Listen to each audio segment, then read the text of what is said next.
I built Give a Heck Financial, Give a Heck the brand itself to help others to do the same. Align spending with your values, as I mentioned, not just wants, because when money reflects your mission, you stop surviving and start thriving.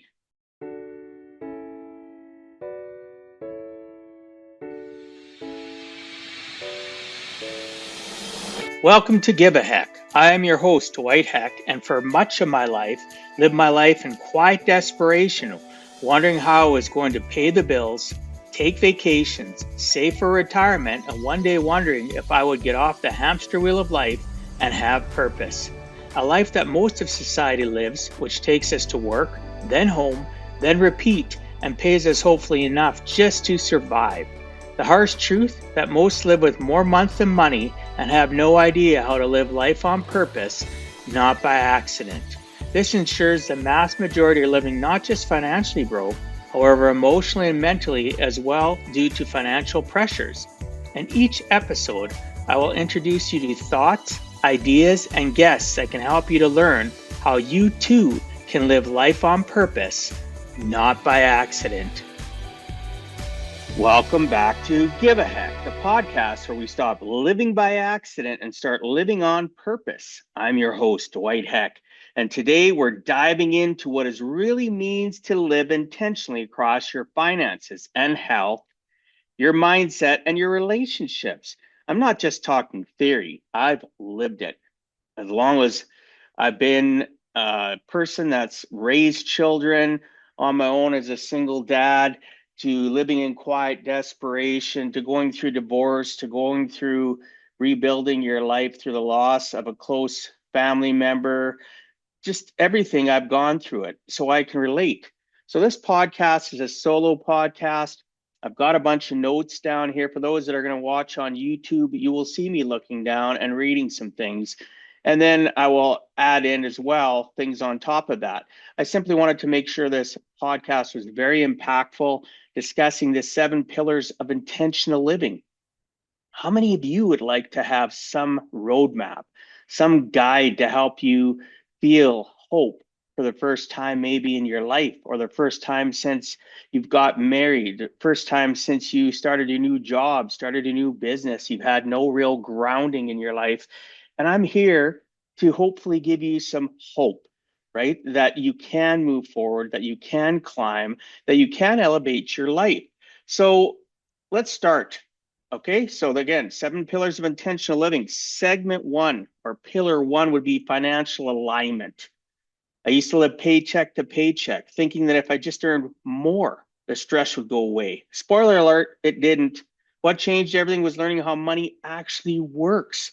The rules of the money game are so important for us all to understand.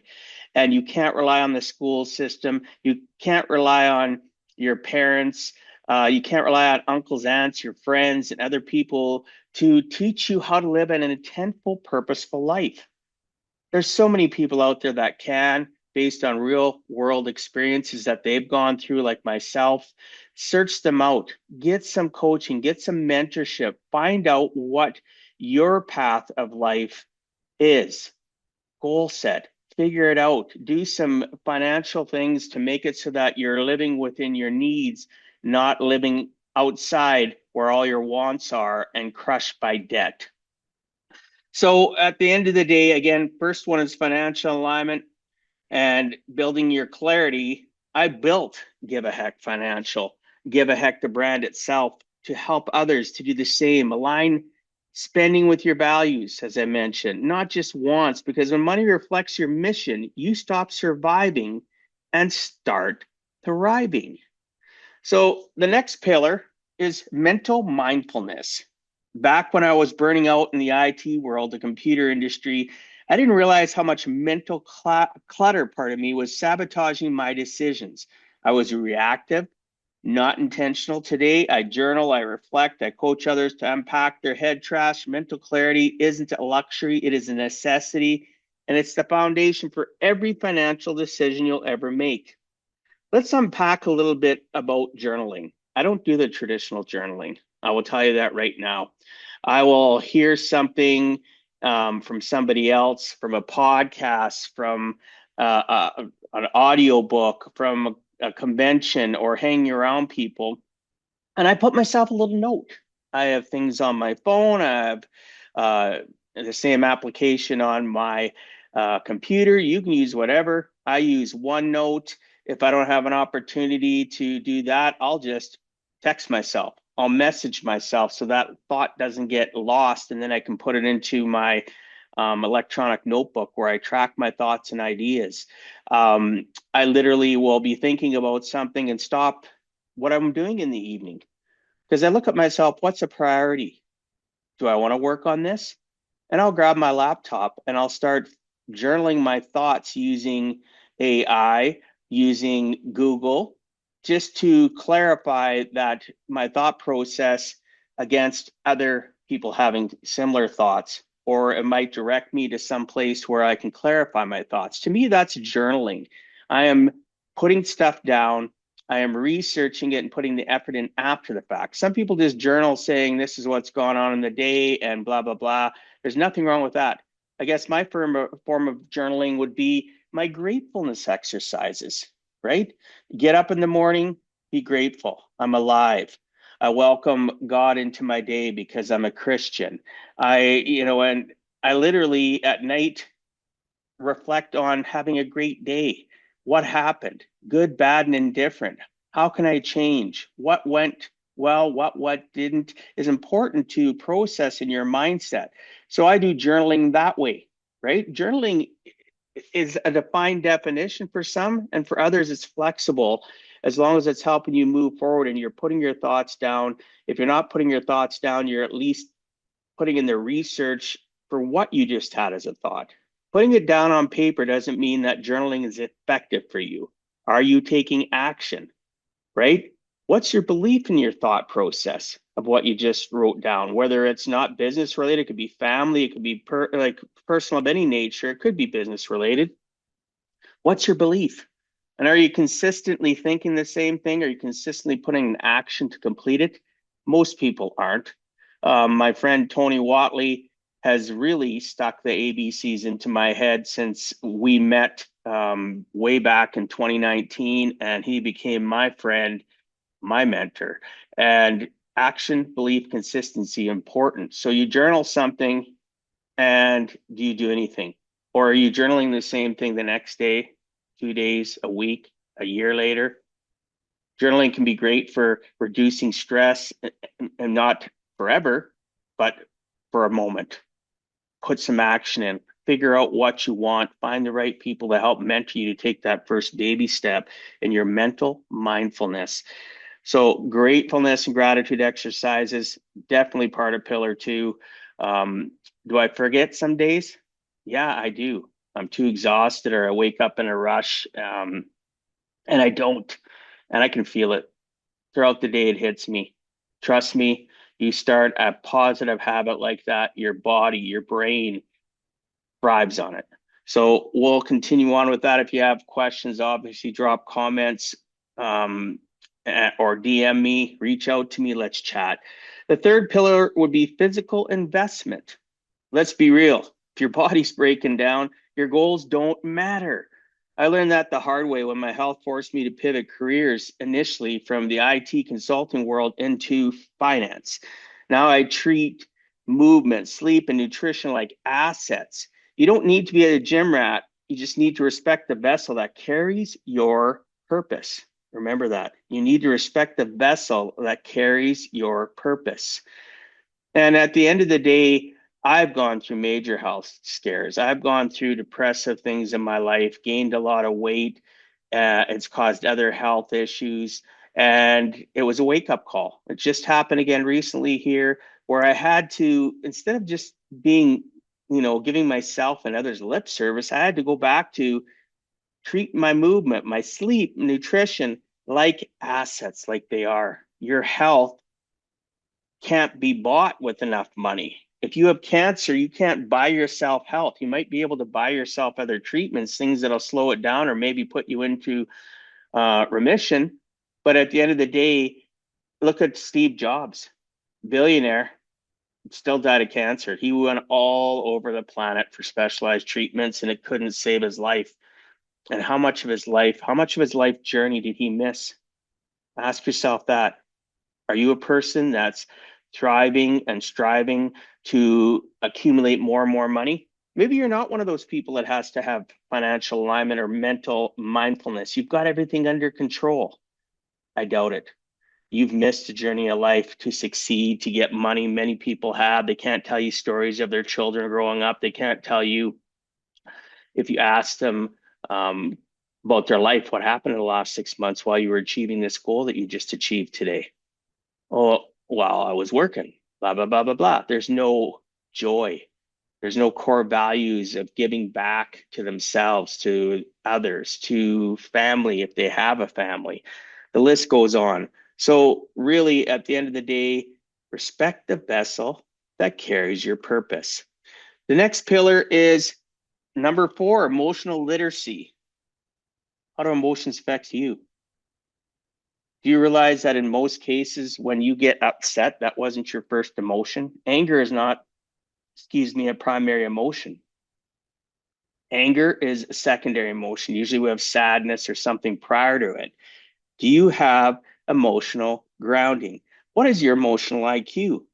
Right? Emotions drive spending, they drive avoidance, they drive addiction. I've seen it in my clients, I've seen it in myself.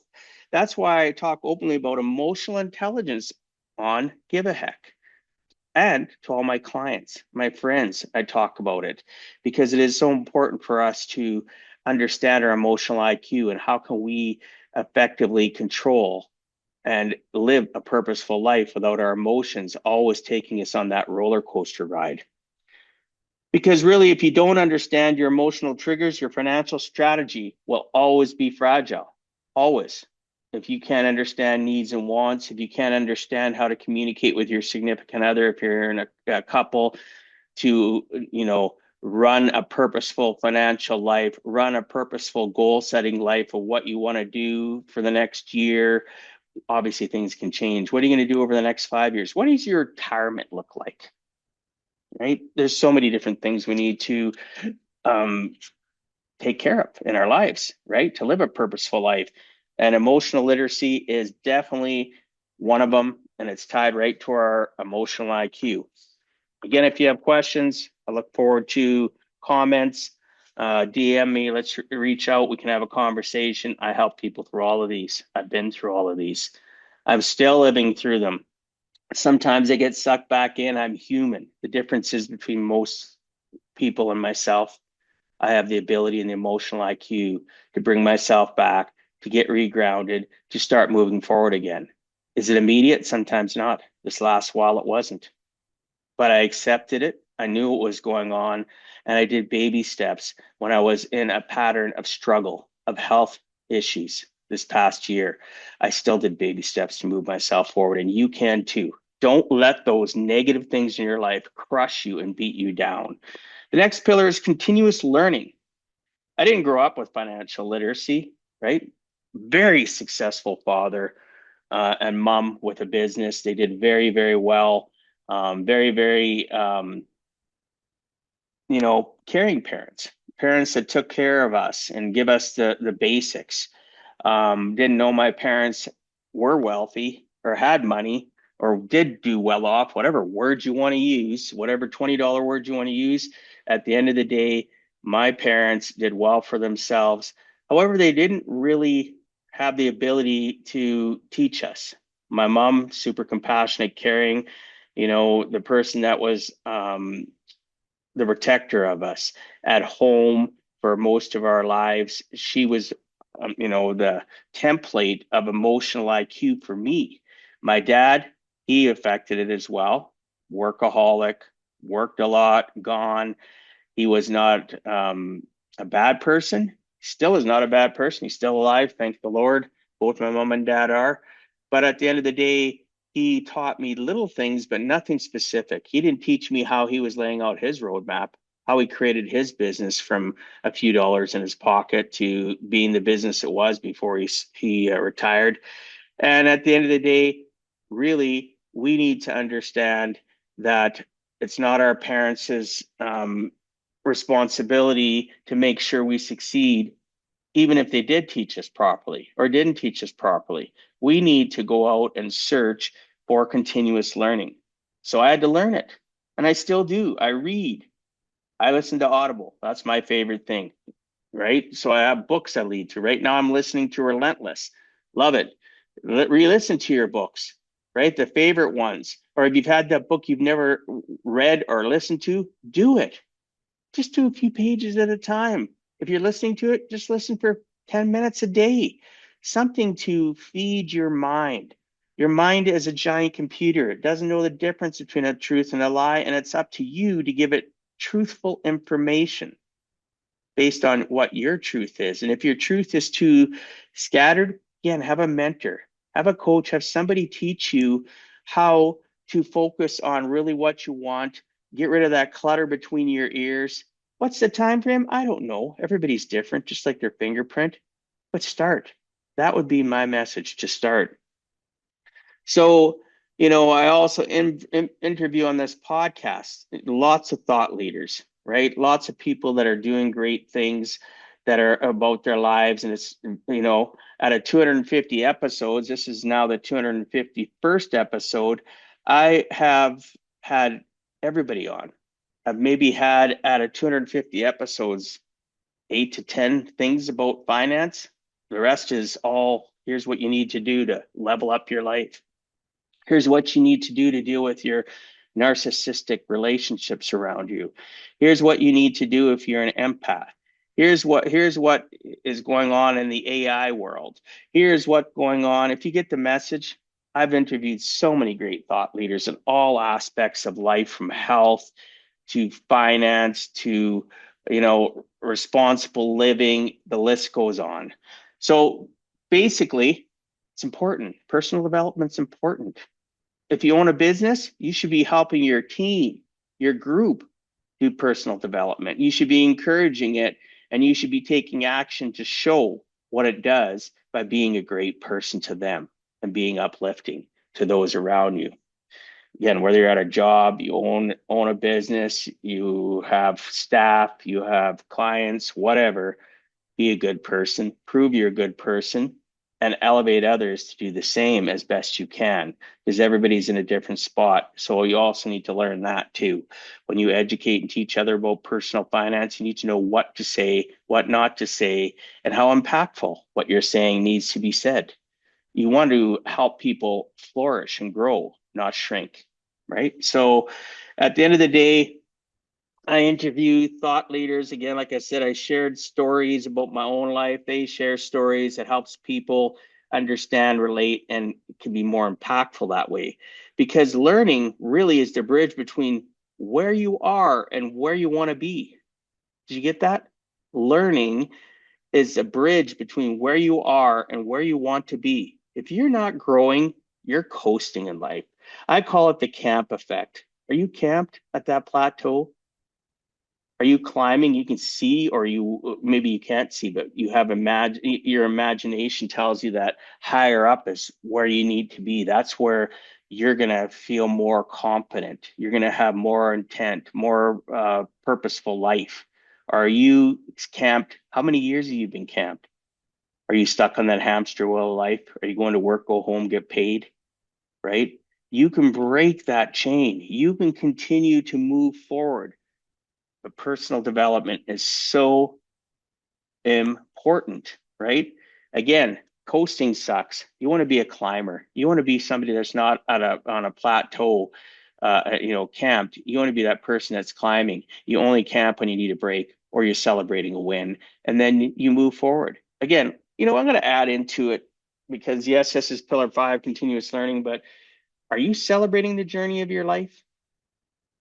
I I can't understand people that win one day and right away the next day they're going on to the next journey of their life. They don't have any, um, you know, I shouldn't say journey, the next goal of their life. They didn't really celebrate with their family.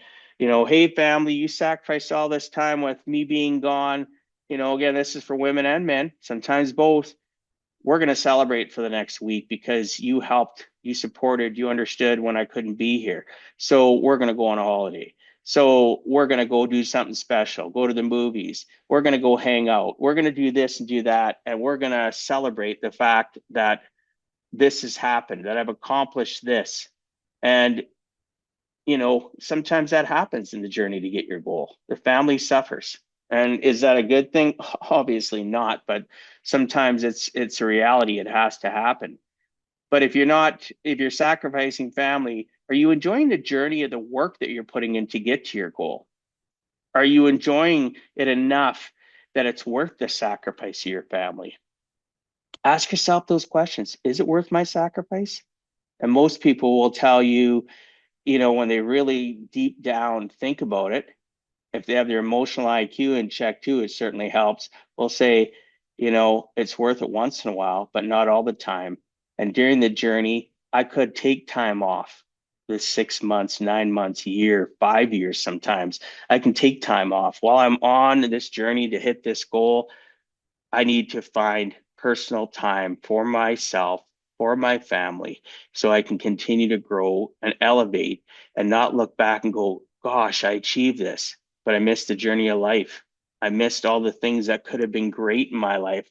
I really didn't enjoy the work I was doing. I sacrificed my family to get this, but it's empty and hollow, right? Many people might not admit that. I'm telling you from experience. 22 years of dealing with businesses and clients, personal clients, and including my own life, family, friends, right? At the end of the day, don't miss the journey of life. Work on it. Get somebody to help you.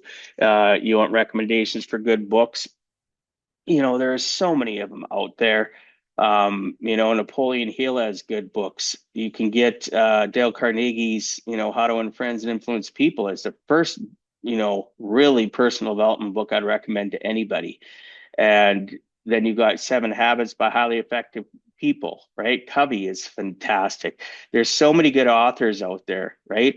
Um, Tim Grover, Relentless, great book. There's just so many of them out there um, that you need to check things out. If you want some encouragement or just help with the decision which book you should start with, again, I would start with How to Win Friends and Influence People, but maybe you're advanced beyond that. So reach out to me. Let's have a conversation, and I can give you some recommendations.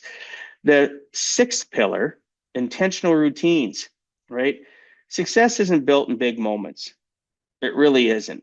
It's built in small choices that you make every single day. Back to what we talked about in regards to nutrition, sleep, and doing movement, exercise. Are you staying active? Different things like that. It's all built on small choices and decisions to spend time with your family, to intentionally have that day every week that there's no way that you're going to give up that for anybody. That is family day. Maybe that's date night with your significant other, right? Who knows what it is, but you need to be taking small choices and being intentional in your routines. What am I eating? Am I going to eat this? And then later on, I'm going to eat this. Later on, I'm going to eat this. I'm not going to drink coffee at a certain time. I'm not going to boredom eat, depressive eat. I'm going to realize that's a challenge. I'm going to go pick up and listen to a podcast, maybe watch a good show that you like that makes you think differently. Maybe you jump on the treadmill. Maybe you go for a run. Maybe you go for a walk. Maybe you're a person that has a scooter. My son and I just got scooters this past week just to get out, just to hang out, just to go farther than you could walking, to explore, to go down in our beautiful river valley in my home city of Edmonton. Beautiful, right? One of the largest interconnected park systems in the world. It's 10 times larger than Central Park for those listening. I love our country. I love my city, right? So you can go out and do things, hang out, be intentional about your routines on both your work and your family. For me, it's core values that keep me grounded most of the time. It's faith, family, work. Those are my three core values. And of course, there's things within that connect within those three core values, but it's always about being intentional. Living an intentional life involves having intentional routines. It doesn't make you boring. It makes you feel better. because you have that roadmap you're following. You know what to expect from yourself and others. And obviously, you pivot when you need to. But please look at your routines and what you're doing. They're a big reason why you are, whether it's extremely successful and you feel hollow, tied to your routines. You never celebrated, you never enjoyed the journey. Somebody that's poor and broke and stressed out in quiet desperation, laying in bed, which I was many times over raising my 5 kids as a single dad. That is a challenge. You need to understand it. And then what are you doing to pull yourself out of that? What routines do you have? Has anybody ever taught you anything? Have they ever talked to you about it? It's what I do. I can coach anybody around the planet about their life skills based on reality of mine and 22 years experience dealing with clients. It doesn't have to be about money. It doesn't have to be about selling your product or service, which I can't do outside of 2 provinces in Canada, but I can do all the planning aspect of it. I can help you with the 6 inches between your ears. I can help you with your heart-centered life, your emotional IQ. I can help you based on experience. I can be your guide. I can be that mentor for you. It doesn't matter where you are. I can help you through that, right? Right up to the point of if it's financial based, I can still help you goal set for that portion. I can help you budget. And then wherever you live, you can utilize the local products and services to help you implement the things that could help you for a purposeful retirement and estate planning. So there's so many choices, right, that I can help you with. If you're not comfortable with me, look for somebody like me in the sense of what they do. Get some help. Don't sit any longer. Get up, take that baby step. Intentional routines, intentional life takes work, purposeful work. So again, I talked about this. I always structure my days about what matters, right? My family, service, health, legacy. I teach clients to do the same because when your routine reflects your values, your core values, your life starts to feel like it's yours again. The last pillar of the 7 is storytelling power. This podcast isn't just a mic. It's a mirror. I share my story so that you can see your own. From being a bully kid with scoliosis to becoming a financial coach, author, and speaker, I've learned that vulnerability is strength and storytelling is how we heal, connect, and grow. Do you know how to tell a good story? Have you ever had somebody say to you, wow, you're a great storyteller, or to lean into you, or people gather around you when you're telling a story? Or an audience. Let's say you're somebody that's on stage that quiets down and you could hear a pin drop because your storytelling ability, your ability to emote and share with others is so powerful, it stops them in their tracks and they want to watch. They want to listen. They want to connect with you. And that is so powerful. So many people aren't great at telling stories. I have a couple close friends, that's their business, is they teach people how to be good storytellers. I have friends that are coaches that teach people how to be, good speakers, give them the ability to practice. I can tie you to a lot of different people's that can help you through this journey of being a good storyteller, right? At the end of the day, I learned through storytelling how to release, how to share with people and connect because people want to know that you care, that you can understand what they're going through. And everybody's lives are unique, just like their fingerprint. We all have different varying lives and things that slow us down, things that help us move forward. But I've learned that the more vulnerable I am with people and honest and real, I attract those same people to me as friends, clients, right? It works because we can relate to one another because I'm not saying, oh, I'm perfect. Oh, I can't believe this. I'm not judging people. I have control of my emotional IQ. I have control of my facial expressions, my tonality, because I never want to do something that will make somebody feel less than they are, to feel uncomfortable. And storytelling is so powerful for that because it helps people relate. And one of the things I do on this podcast is a person's origin story. That is a story. And if their origin is dealt and it's presented right, and I ask good questions around it, it helps you relate to them. It helps you connect to them. And that's anything that comes out of their mouth after the fact during that podcast interview, or spin this away from just a personal conversation with a group of people. It helps you grow. It helps you elevate your life by them having a good story, right? By them being able to connect with you and you do the same. So learn some storytelling.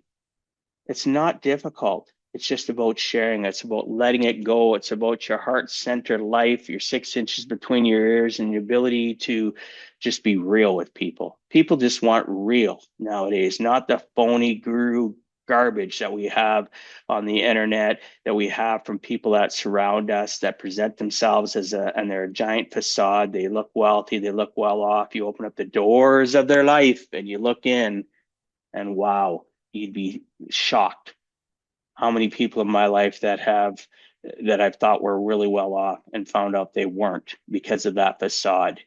If you know the signs, you can look past that facade and know that people are hurting and full of it.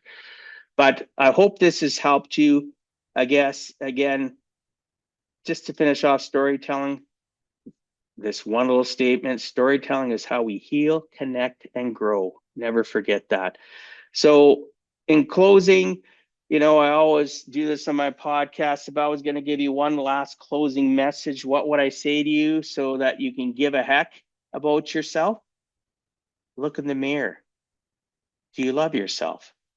When you look at yourself, are you happy? Can you even look at yourself in the mirror? Some people can't even brush their teeth and look up themselves in the mirror. They don't like what they see. I've been there.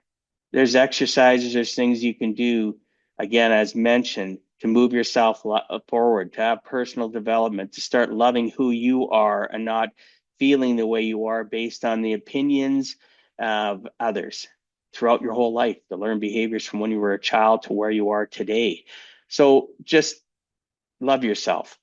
Get to a point where you can look at yourself in the mirror and that you put yourself up on a pedestal before everybody else around you. Because if you don't, you can never grow and change and really effectively help anybody if you can't help yourself first. Love yourself and start moving forward. And no, it's not selfish behavior. I'm tired of that too. You're not being selfish when you take care of yourself, when you protect yourself, when you have boundaries, when you have goals and values that you want to work on, that you want to enforce. If there's outside noise trying to beat you down, telling you shouldn't do it, or when's enough, they're not part of your tribe. It's time to move on. If you can have a conversation and they understand, great. But most people that bring that stuff up, you can't change their mind. A person convinced against their will is of the same opinion still. I'll say that again. A person convinced against their will is of the same opinion still. Doesn't matter where you live on the planet. That holds true. So again, work on you, like what you see, give yourself credit, give yourself some slack when things are tough, and love yourself. And there's so many ways that you can do that in regards to personal development and stuff. So get a hold of me.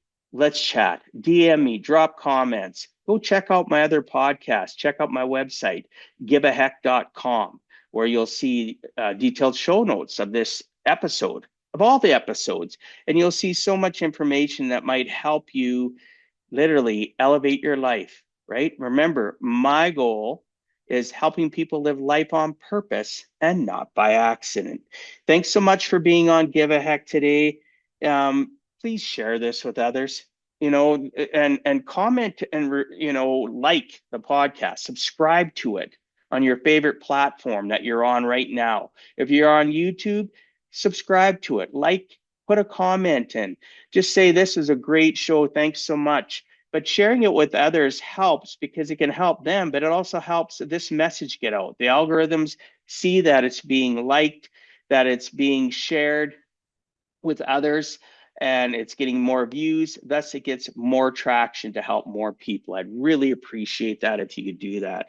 So, in closing, if you're tired of living on autopilot, I invite you to pause, reflect, and start giving a heck about your life, because true wealth isn't just wallet deep, it's whole self deep. I'll say that again, because true wealth isn't just wallet deep, it's whole self deep. Thanks for tuning in. Until next time, living on purpose and not by accident takes effort. And all I want you to do is realize that no matter what, it's never too late to give a heck.